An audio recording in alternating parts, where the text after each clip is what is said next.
Okay, so I can't really do nail polish content because my eczema is not only attacking my cuticles, it's attacking my nail plate. So I'm going to be talking about skincare because I've been asked about my skincare routine.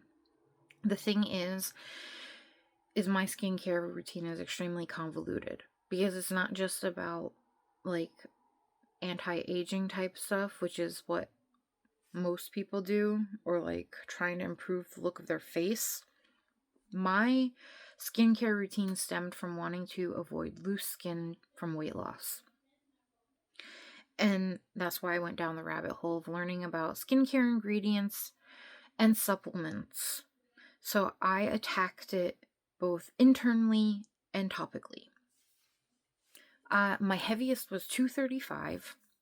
I got down to 160, and I did not have excess skin. What I did worked. Will it work for you? I don't know. Because there are a lot of different factors that play into it, and we're going to talk about, in order to understand those factors, you need to know what causes loose skin and how you can mitigate or try to battle against those factors of what causes it, right? Anyway, I got down to it. But I have since ballooned back up. I since then ballooned back up to 220. I ended up exercising by walking to Dollar Tree. I got down to 210. Now that it's the winter, I can't walk to the Dollar Tree. I can't really do my nails. So I have to change my diet. And my main issue isn't necessarily that I don't exercise. My main issue is I binge. And I'm an emotional eater because I use food for comfort. And I don't care what anyone says, I can't out exercise a bad diet. I can't out exercise my bad diet. I can easily eat an entire pizza in one sitting. I can easily down 4,000 calories in one sitting. And max, you can burn only like 100 to 300 calories exercising in an hour. But I can easily consume that in an hour because I'm emotionally eating. So I have to get back to the point where I snap myself out of that. I don't do that. And I treat my body like a car and food like gasoline. And I only fill up when I'm empty. So I can only do that by tracking calories, which is what I've been doing. And since then, I've lost a pound in the past 2 weeks. So I'm down to 209 because I've changed my diet. It's not because of not exercising, because I stopped exercising. I am changed my diet and I'm eating healthy now. That's the big thing. At least for me. It might be different for other people. But now that I'm heavy again, because I ballooned back up, I again do not want to have loose skin as I lose weight. So I have to get back into the whole routine of skincare and preventing the loose skin, right? And that's where all the stuff that I know is going to stem from. So, in order to understand how to fight it, you have to understand what causes it. And there's several factors that play into how much excess skin you have, or if you'll have excess skin when you lose weight. Genetics, age, length of time you were overweight / how overweight you were, and speed of weight loss. Those were the 4 things that I learned about that contribute or will cause loose skin. Genetics, I can't do anything about really, except for nutrition. Nutrition can help combat bad genetics. And I've noticed that, yes, when I'm taking my supplements and I'm eating healthy, my eczema isn't as bad. It doesn't flare up as much. So there's a lot to be said about nutrition.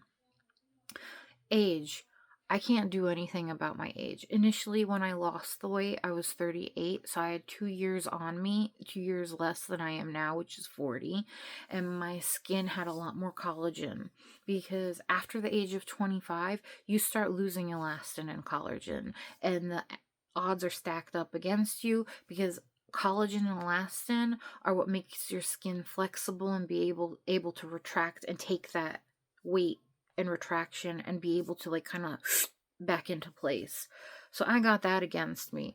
But nutrition can play a factor into how much collagen you have, as well as the things you do to your skin topically. And I'm going to get into that more as to what I did and what I ate, like what kind of supplements I took as we go along, because this is going to be long. This is like a lot of information. Okay, a lot. I can't do it all in one video. I mean, this videos are over 5 minutes already. The other factor is how heavy you were and for how long. The longer you're overweight, the more odds are you have it. And then, unfortunately, this isn't to get anyone down or to make anyone feel bad, but there is a point of no return when it comes to stretching your skin out. Unfortunately. I don't know exactly what that is or how heavy that would be, because it also, that can also vary from person to person because of the genetics, because of age, and all of that kind of stuff.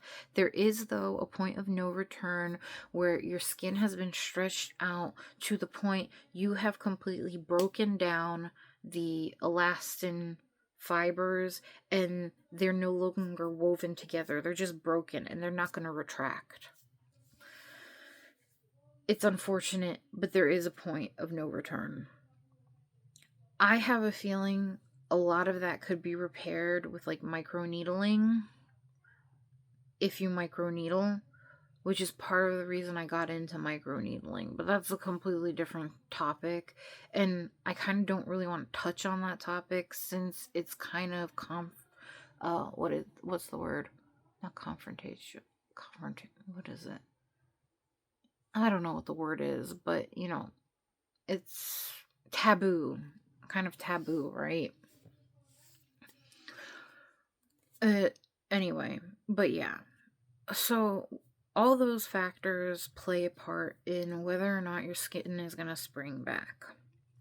And that's why I got into the skincare, because I figured what makes the face taut will make the body taut. You can allocate topicals onto your body. You can do the things that people do to their face to your body to help mitigate the loose skin. And that's what I did. And a lot of the things that I learned about by going down that road, by actually going down the microneedling road, is I actually learned about supplements and what you need in order for your skin to regenerate, and the supplements that you need. But supplements are also taboo, and I'm very leery about sharing what I use because it changes based on person to person. So depending on what you're deficient in, because what I'm deficient in will be different from what you're deficient in, and you can't go based off of my protocol. You have to come up with your own custom protocol, because there are certain vitamins and minerals where if you have too much of them, they're not good for you. The only exception to that is the vitamin C, and vitamin C aids in collagen production, which is why it was one of the first vitamins that I recommended to my friend to take if she wants to improve her skin. And I also recommend that to anybody. Vitamin C, you just pee out excess vitamin C. You don't end up getting sick from it like you could with other vitamins you can overdose on other vitamin type of things. But that's pretty much where I'm at, and that's pretty much what I wanted to explain as far as my reasoning for my skincare and why I got into it and what I started to do. And that's another thing. Between the supplements and the topicals and all that kind of stuff, it's going to get expensive. So I figured this is for my health. I'm going to allot $50 a month to it, and I'll get a couple things every month and just keep stacking every month. It'll get better. It'll get better as I lose 5 pounds every month type of thing. And now I have the opportunity to reintroduce all that stuff that I did then, now, because I'm kind of doing it again type of dealio. You know what I mean? Anyway, that's pretty much it for this video. I just wanted to get into like the basics of why I got into it, so you can understand where I'm coming from. And the next video I'm gonna get into is the oral supplements that I take.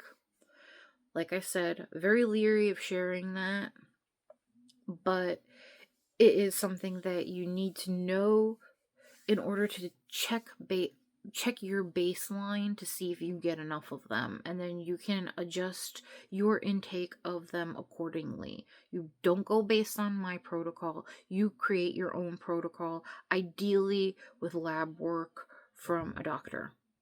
All right? I know. I hate going to the doctor. I only go maybe once every 10 years, but you're going to need to get lab work in order to know what you're deficient in. All right. See you guys later. Okay, bye.